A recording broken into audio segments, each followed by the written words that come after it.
गीता महोत्सव पर कुरुक्षेत्र विश्वविद्यालय में कुरुक्षेत्र डेवलपमेंट बोर्ड द्वारा आयोजित इस 48 कोर्स तीर्थ सम्मेलन में आप सभी सम्मानित महानुभावों का बहुत बहुत स्वागत एवं हार्दिक अभिनंदन।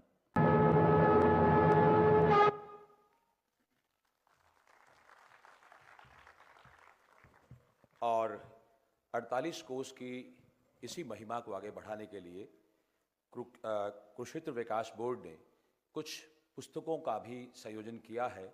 और आज वो शुभ दिन है कि जब माननीय मुख्यमंत्री जी के हाथों से उन 2 पुस्तकों का विमोचन होगा।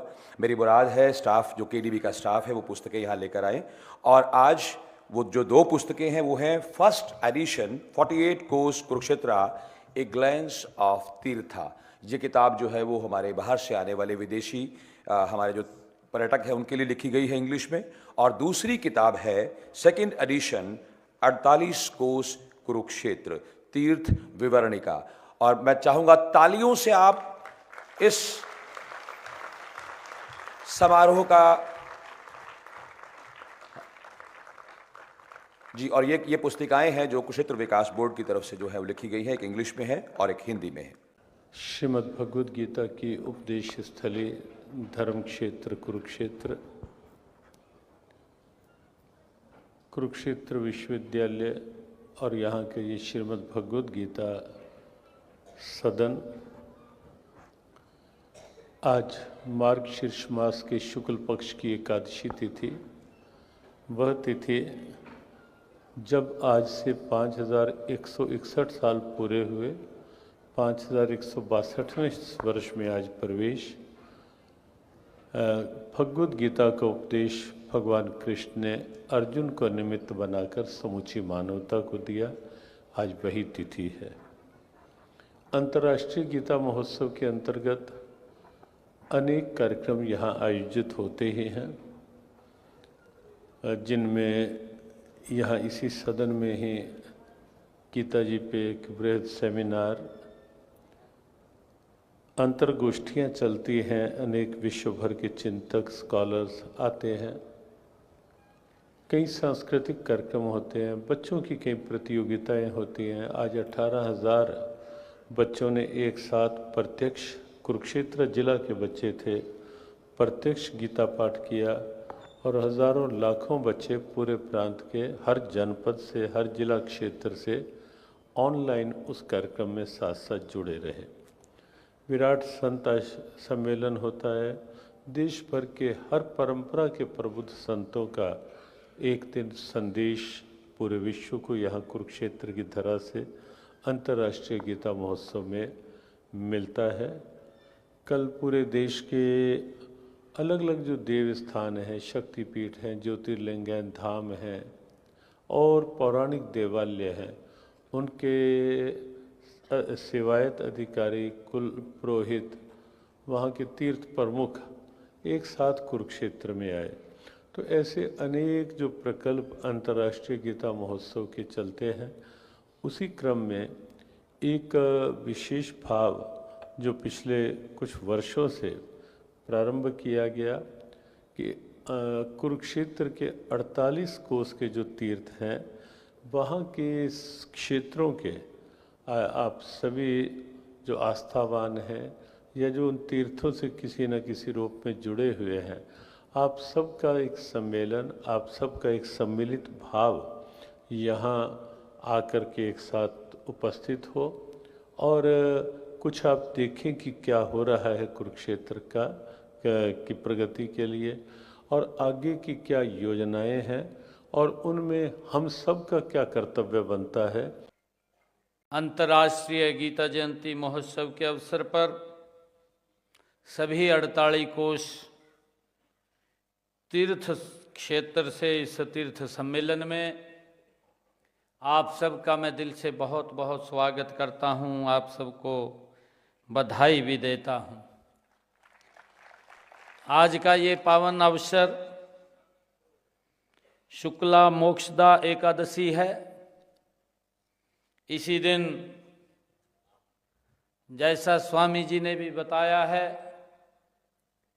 कि 5162 वर्ष पहले हम सब के लिए बड़े गर्व और गौरव की बात है, स्वयं भगवान श्री कृष्ण ने अपने मुखारबिंद से इसी पवित्र भूमि से आज के ही दिन इस पवित्र गीता का संदेश वो अर्जुन को दिया था। मुझे ये भी खुशी है कि गीता जयंती के इस पावन पर्व पर मैं जन जन को, आप सबको बहुत बहुत बधाई और शुभकामनाएं देता हूं।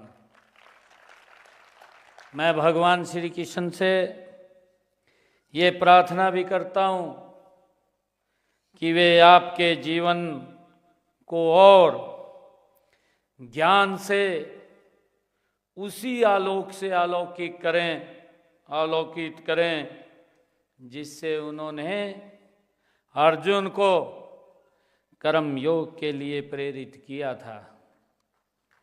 मेरा परम सौभाग्य है कि आज गीता जयंती पर मुझे 48 कोस में फैले कुरुक्षेत्र के तीर्थों के प्रतिनिधियों के रूप में इस एक ही सभागार में सभी तीर्थों के दर्शन हो रहे हैं। मैं सभी तीर्थों को दंडवत प्रणाम करता हूं।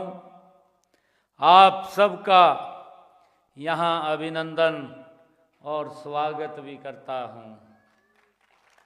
हमें गर्व है कि हमें गीता के कर्मयोग को अपने जीवन में उतारने वाले कर्मयोगी देश के माननीय प्रधानमंत्री नरेंद्र मोदी जी का नेतृत्व मिल रहा है। उनके नेतृत्व में हर किसी को अवसर मिला है, हर किसी को सम्मान मिला है। उनकी नीतियां सिर्फ नीतियां ही नहीं, बल्कि यह करोड़ों गरीब, किसान और महिलाओं के जीवन को बदलने का संकल्प है। उनका नेतृत्व हमें यह सिखाता है कि जब नीयत साफ हो और जब इरादे मजबूत हों तो यह देश विकास, हर वर्ग विकास की राह पर आगे बढ़ता है।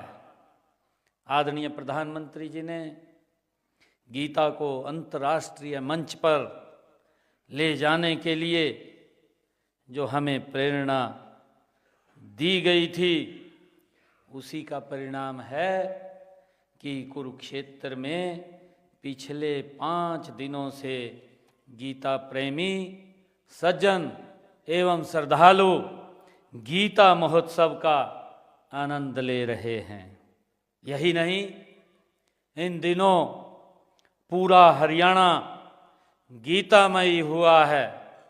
हर जिले में गीता के स्वर गूंज रहे हैं।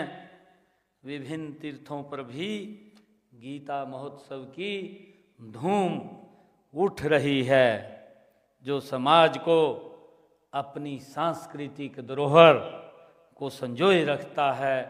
यह युवा पीढ़ी को अच्छे नैतिक संस्कार देता है। इसलिए हम वेदों, पुराणों व गीता की रचना स्थली हरियाणा की सांस्कृतिक धरोहर को संरक्षित करने और उसे नई पीढ़ियों तक पहुंचाने के लिए निरंतर काम कर रहे हैं। हम आपसे भी अपेक्षा करते हैं, हम आपसे यही सहयोग चाहते हैं कि आप इस महान कार्य में हमारा सहयोग करके अपनी संस्कृति एवं धर्म की रक्षा करें। ऐसा आपसे हम सहयोग चाहते हैं। मुझे खुशी है आप लोगों के बीच में बताते हुए कि पावन सरस्वती 10 दमती नदियों के बीच स्थित कुरुक्षेत्र 48 कोस भूमि में 367 तीर्थ स्थल हैं। इनमें से कुछ तीर्थ समय के साथ लगते लुप्त हो चुके हैं। हम इन तीर्थों का जीर्णोद्धार और इनके वैभव को पुनः स्थापित करने के लिए हमारी सरकार संकल्पबद्ध है, कृत संकल्पबद्ध है। हम उनके जीर्णोद्धार के लिए निरंतर कार्य कर रहे हैं। अभी हाल में ही 48 कोस कुरुक्षेत्र भूमि के 164 तीर्थों की सूची को, जो अभी स्वामी ज्ञानानंद जी महाराज ने जिसकी चर्चा की है और जिसकी चर्चा हमारे केडीबी के मानद सचिव उपेंद्र जी ने भी की है, 164 तीर्थों की सूची में सर्वेक्षण एवं दस्तावेजीकरण के पश्चात 18 नए तीर्थों को इसमें जोड़ा गया है। मुझे खुशी है कि यह कार्य अभी जारी है और निकट भविष्य में इस सूची में और भी तीर्थों को जोड़ने की पूरी संभावना है।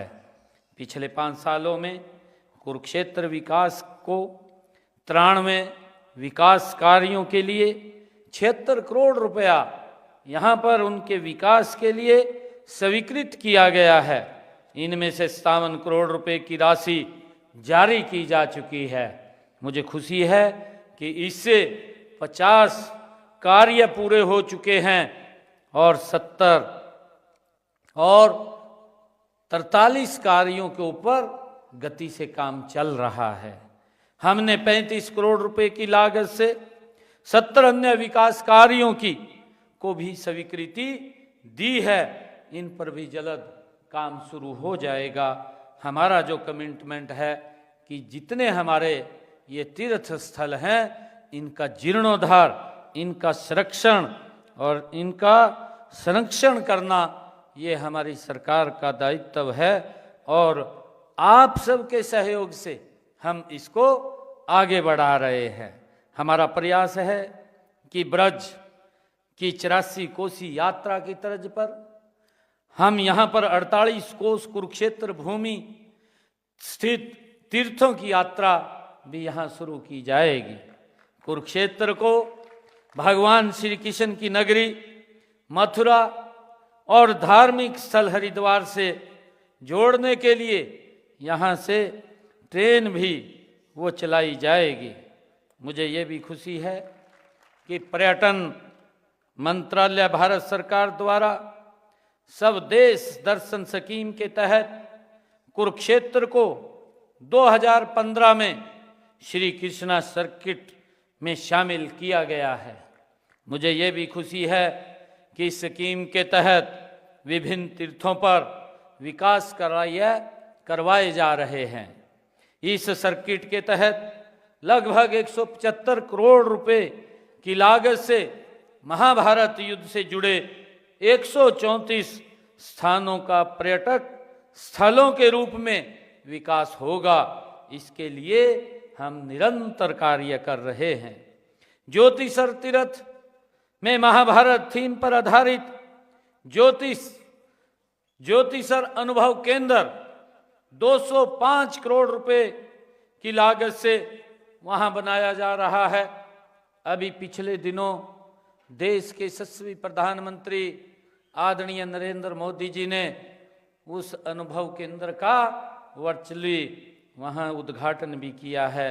इसकी गैलरी 1 व 2 और सेंट्रल कोर्टयार्ड का निर्माण 111 करोड़ रुपए की लागत से वो किया गया है।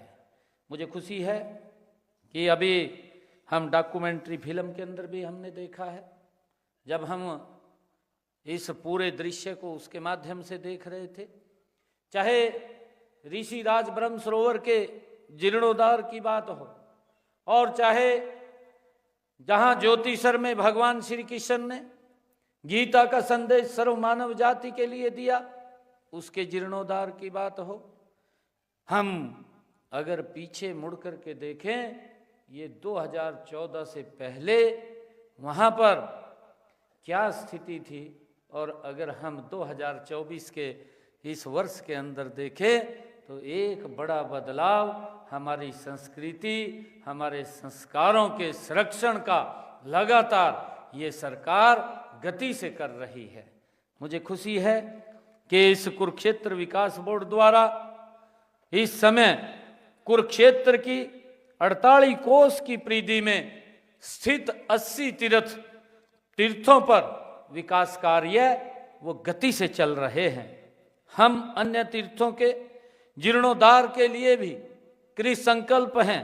इनमें से 6 तीर्थ स्थल ब्रह्म सरोवर, चाहे ज्योतिषर तीर्थ, नरकातारी, सनहित सरोवर और का विकास इसके अंदर शामिल है।